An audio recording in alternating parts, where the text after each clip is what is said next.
بسم اللہ الرحمن الرحیم۔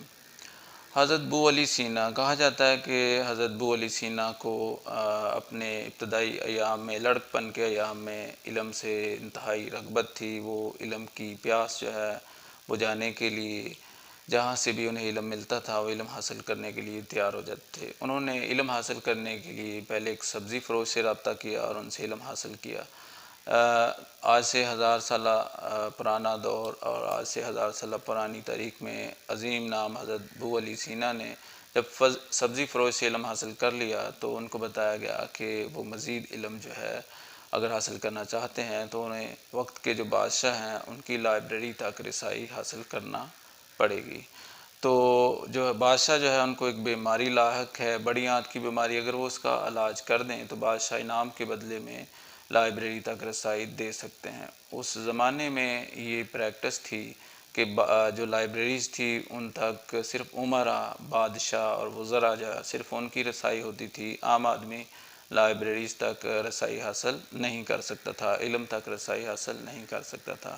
بو علی سینا نے اپنے علم کی پیاس کو بجھانے کے لیے بادشاہ کی جو بڑی آنت کی بیماری کولنج تھی اس کا علاج سیکھا۔ انہوں نے علاج سیکھنے کے لیے مختلف حکماء جو ہیں، وقت کے بڑے حکیم جو تھے، ان سے رابطہ کیا اور اس بیماری کا علاج سیکھا۔ علاج سیکھنے کے بعد جب وہ بادشاہ کے ہاں پیش ہوئے تو اپنی بیماری، ان کی بیماری کا علاج کرنے کی آفر کی۔ بادشاہ نے آفر قبول کی اور بیماری کا علاج جب بو علی سینا نے کر لیا تو بادشاہ نے ان سے پوچھا، بو علی سینا سے پوچھا بتاؤ تمہیں کیا انعام دیا جائے؟ بو علی سینا نے کہا کہ مجھے آپ اپنی لائبریری تک رسائی دے دیں۔ بادشاہ نے بو علی سینا کو 2 سال تک کے لیے اس لائبریری تک اپنی لائبریری تک رسائی دے دی۔ کہا جاتا ہے کہ بو علی سینا نے دل و جان سے اس لائبریری کے علم سے استفادہ حاصل کیا۔ پورے 2 سال وہ لائبریری میں ہی اپنا ٹائم وقف کرتے تھے، صبح دوپہر شام وہیں رہتے تھے، صرف کھانا کھانے کے لیے باہر جاتے تھے۔ اور جب 2 سال پورے ہوئے تو جب ان کو بلایا گیا، بادشاہ نے بلایا کہ بتاؤ تم نے کتنا علم حاصل کیا؟ کہا جاتا ہے کہ بو علی سینا نے کہا کہ میں نے آپ کی ساری لائبریری حفظ کر لی ہے۔ بادشاہ اس بات پہ بڑا حیران ہوا اور پریشان بھی ہوا کہ ایسا بھی ہو سکتا ہے۔ خیر انہوں نے اس بات پہ ناپسندیدگی کا اظہار کیا اور بو علی سینا کو کہا کہ آپ چلے جائیں۔